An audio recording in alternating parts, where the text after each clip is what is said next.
Siang dan salam sejahtera untuk kita semua. Om Swastiastu, Namo Buddhaya, salam kebajikan. Puji syukur kita panjatkan kepada Tuhan Yang Maha Esa karena atas rahmat-Nya kita dapat hadir dan mengikuti kegiatan debat pada hari ini dengan keadaan sehat.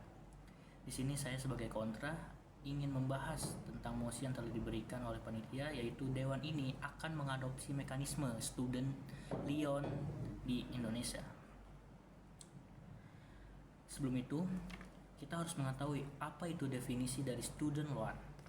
Student loan adalah fasilitas pinjaman atau kredit khusus yang diberikan untuk membantu mahasiswa membiayai kuliah dan kebutuhan mekanisme atau akademis lainnya.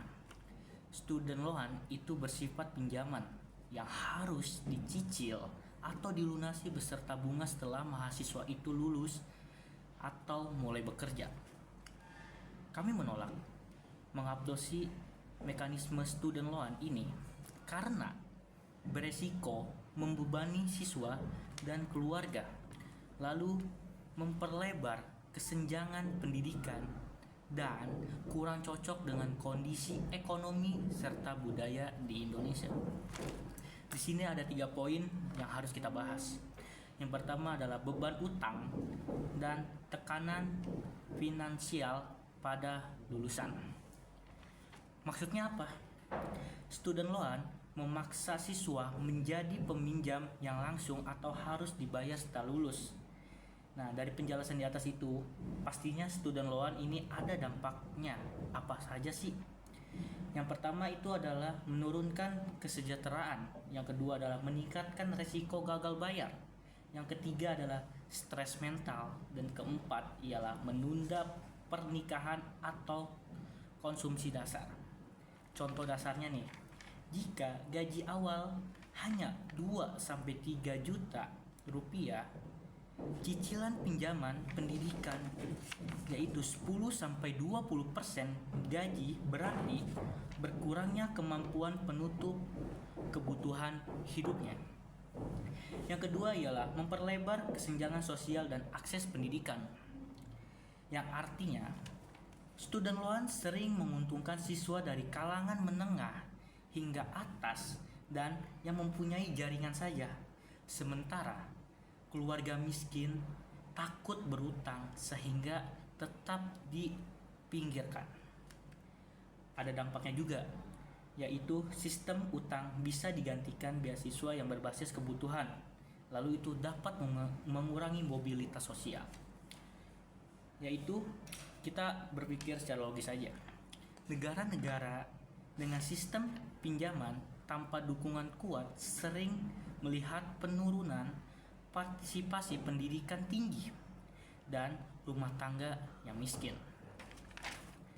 Lalu yang ketiga ialah risiko fiskal dan implementasi di konteks Indonesia. Apa sih maksudnya? Menjalankan program student loan butuh infrastruktur, administrasi, penagihan proteksi konsumen, dan subsidi dibagi yang rentan. Dampaknya itu, bila aturan lemah, dapat mencuri rentenir dan biaya administrasi tinggi, lalu korupsi bisa terjadi. Rentannya apa? Lulusan SMK atau kuliah semester awal rata-rata berusia 18 hingga 23 tahun, memulai hidup mandiri dengan beban utang puluhan atau ratusan juta adalah cara instan untuk merusak masa depan finansial generasi muda. Kita lihat kondisi Indonesia, angka penganggurannya itu sampai 4,68% atau setara 7,24 juta orang. Jika lulusan gagal mendapat kerjaan, utang mereka akan terus berbunga dan pengangguran akan terus meningkat. Student loan memang terlihat seperti solusi untuk membantu biaya pendidikan, tetapi jika diterapkan di Indonesia, justru berpotensi banyak masalah. Sistem ini sangat membebani siswa dengan utang setelah lulus. Lalu, memperbesar kesenjangan sosial.